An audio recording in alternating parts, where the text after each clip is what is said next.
Alors donc Badara Gadiaga nak mi ngi apporter son soutien à Bachir Fofana et déclare le vrai baromètre d'une démocratie est une presse forte et libre. Madame démocratie fi ko wara mëna naté moy presse bu am liberté concrètement. Réagissant à la convocation du journaliste Bachir Fofana, Badara Gadiaga mu ngi réitérer son soutien indéfectible mom je cite exactement ses propos.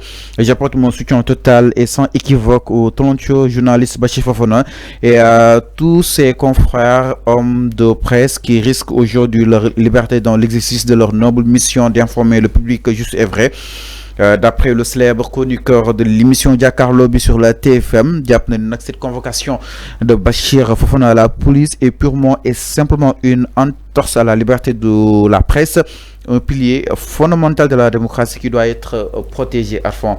Aujourd'hui, la presse mi exactement sous les projecteurs par rapport à Yann ak wàllu yoonal enfin chaque pas voilà comme chaque geste jàpp nañ et son bi est contrôlé naka daal di jàngatee par rapport ak Badara Gadiaga bi nga xam ni itam jàpp na ni le vrai baromètre de la démocratie dafa war a mën a tegu si presse bu moom boppam waaye itam presse bu fort concrètement à fond. Oui man bettuma Bassir pour un Badara Gadiaga soutenir Bassir Fofana bettuma te du bett ñu bëri qui se ressemble s'assemble.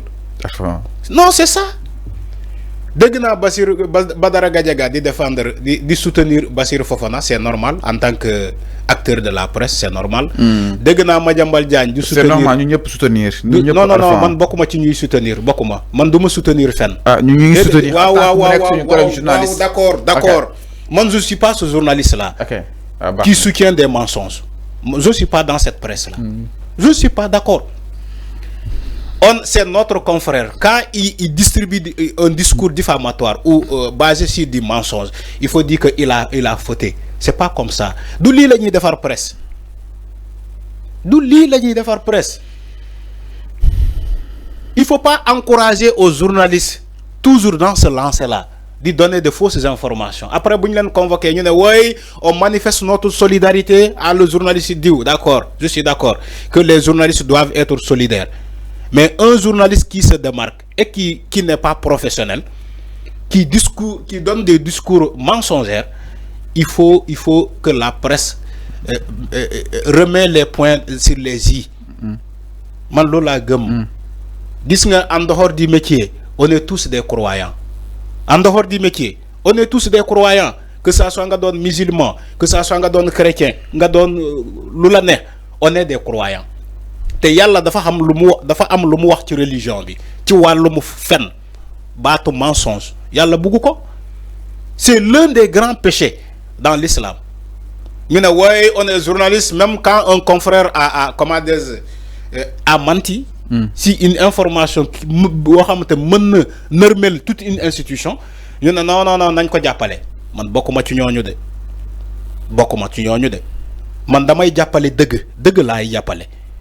Si la presse est secouée mu leer ma ni que dañoo secouer ci presse dañoo nek di brutaliser ci presse ci luddul deug damay jappalé presse comme je l'ai toujours fait parce que je suis un acteur de la presse.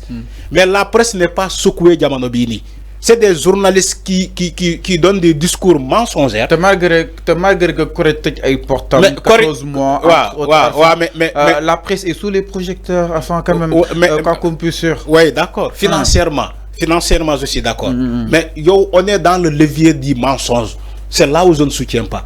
Mais financièrement, si on doit soutenir la presse, là je suis d'accord. Alors Badara Gadiaga war nañu jappalé presse. Alors Badara Gadiaga kàddu mi war nañu jappalé presse. Japp na ni surtout les chroniqueurs ils sont en quelque sorte menacés pour redire exactement ses propos. Naka nako dal di jangaté. Ama fallu. Xama mom lu mu wax xama lan lay wundu. Ni chroniqueurs yi bari dañuy wax deug.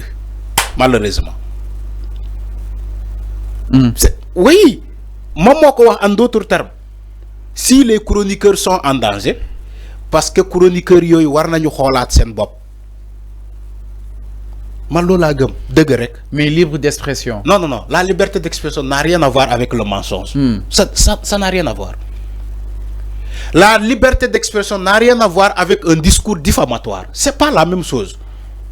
comme keroog bi nga doon wax ci critiquer ma ne que la critique n'a rien à voir avec le mensonge tu peux critiquer nga basé ko ci dëgg ci logique te kenn du la jàpp kenn du la convoqué mais nga ne da ngay critiquer nga ci laxasaale leneen di wax lu dul dëgg di joxe ay information yoo xamante ne du dëgg bu ñu la wooyee laaj la foo jëlee information boobu doo xam sa li ngay wax mais loolu du critique loolu dafa am benn motivation bu ko bu nekk ci ginnaawam mais c'est pas de la critique dafa am beneen motivation bu lalu ci ginnaaw ces chroniqueurs là mais c'est pas donner une information juste et vraie. Ok. Si Bassirou Fofana est convoqué pour comment dire diffusion de fausses nouvelles ou bien des mensonges mais c'est pas ça informer loolu mooy information c'est pas ça informer à la population qui a droit à l'information c'est pas ça fallu du loolu mooy liggéey chroniqueur quand même yow da ngay dem uti ay éléments ba mu leer na ni que lii su ma ko waxee ci télé parce que ci télé ngay wax mu leer na ni que boo ko joxee ci télé boo ko waxee ci télé kenn du la topp kenn du la convoqué dañuy xam ni que waa ji lu mu wax ni dëgg la wala bu ñu la convoqué nga nekk à mesure de fournir des preuves yi wane ni que yow li nga wax ci télé bi ba ñëpp jot si dëgg nga wax loolu mooy liggéey chroniqueur quand un Badara Gadiaga non mais man je suis tellement désolé on dit oui Badara Gadiaga a dit que oui la démocratie c'est quoi la démocratie nañu dem jàng comment dire la notification de la démocratie c'est quoi la démocratie tu crois que dans tous les pays au monde c'est comme ça qu'on parle comme au Sénégal démocratie tu racontes des conneries on dit oui c'est la démocratie. Tu crois que les pays fonctionnent comme ça? Alors, Alpha, ni jàpp ni les pratiques de Macky Sall moo nekk di ñëwaat concrètement yow da ngaa gis loolu wala kon da nga jàpp ni. Quelles sont les pratiques de Macky Sall? doo nekk di changer exactement le système. Quelles sont les pratiques de Macky Sall? Il y avait beaucoup de dossiers judiciaires quand même. Dossiers judiciaires basés sur quoi? Déedéet. Déedéet. Il y a une très grande différence. Ku def poste ñu jàpp. Non, c'est pas ça. C'est pas comme ça. Il y a une très grande différence. Macky Sall. Gis nga gars yi li ñuy wax ci seen kii comment dirais-je seen poste yi jamono bii nii. gars yi li ñu nekk di bind kenn jàppul kenn de pourtant ñu ngi bind.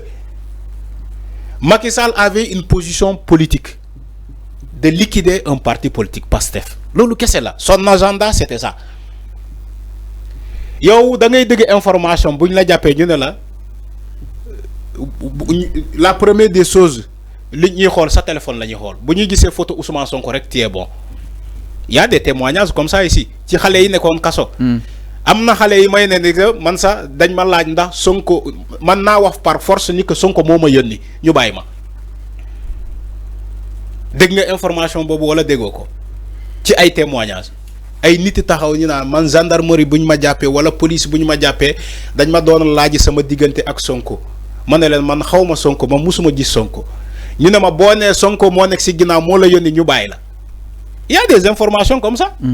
ay nit yi dañ doon def ay témoignages yu mel noonu mais est-ce que jamono bii nii police arrêté na nit mu laaju ko ndax Macky Sall moo nekk sa ginnaaw neel par force Macky Sall moo la yónni pour nga def poste bii nii wala neel par force Macky Sall moo la yónni nga saaga benn police waxu ko fii wala benn gendarmerie arrêté wu fii ci jamono bii nii nit di leen laaj genre question yooyu wala Casamance nga dëkk. On a vu des interrogations comme ça ci ay manifestations ñu jàpp ay xale ñu ne ko Casamance nga dëkk mu ne ko déedéet yow Casamance nga jógee nga ne déedéet ñu yóbbu la kaso. Y a des témoignages comme ça ici wala ñu xool sa loxo bu xawee weex rek nga ne la da nga doon sànni xeer Fallou c'est pas la même chose. Il y a moo tax ma ne la il y a une très grande différence il faut arrêter de faire cet amalgame là. Vouloir défendre loo xamante ne parce que vous n'êtes pas d'accord. Hein, donc ci les nouvelles autorités parce que dëmb dégg naa un journaliste bi doon def émission ak Cheikh Omar Diagne. ITV. 7TV. Non 7TV hein. 7TV. Mamadou Awa Ndiaye. Non c'est pas une femme c'est un garçon. Mamadou Awa Ndiaye la tudd Alpha. Voilà. ITV. Voilà 7TV voilà 7TV. Bon maay jégalu man pour man ITV la. mais seetaan naa ko démb xam lan la wax mu ne kii Cheikh Omar Diagne c'est vrai que man je suis jamais d'accord avec Ousmane Sonko si suñu groupe sax wax naa ko fa même sama position man musuma d'accord ak Ousmane Sonko. Un journaliste qui dit comme ça écoutez bien ce que je dis il l'a dit devant la télé il dit man c'est vrai que man musuma d'accord ak Sonko wax naa ko ci suñu groupe mais keroog bu mu jëlee décision de dire que on annule le stage aux États-Unis que suñu athlètes yi préparé wu fi ma ne sama gars yi man musuma d'accord ak Sonko mais fii d'accord naa ak Sonko. Ok, Erfan. Tu vois comment un journaliste il le dit devant toute la télé. Ok. Man je n'ai jamais d'accord avec Ousmane Sonko mais keroog bu mu jëlee décision bi d'accord naa. Alors c'est sa position Erfan ñu nangul ko c'est lii laa lay wax lii. Alors ok d'accord Erfan s'il te plaît. D'accord. Alors mi noonu leer na par rapport ak li nga xam ne que moo di justement Mirou Badara Gadiaga taxaw bi nga xam ni itam def nañ ko si allant dans ce sens alors dañ ñëwaat di itam si beneen ponk sans plus tarder.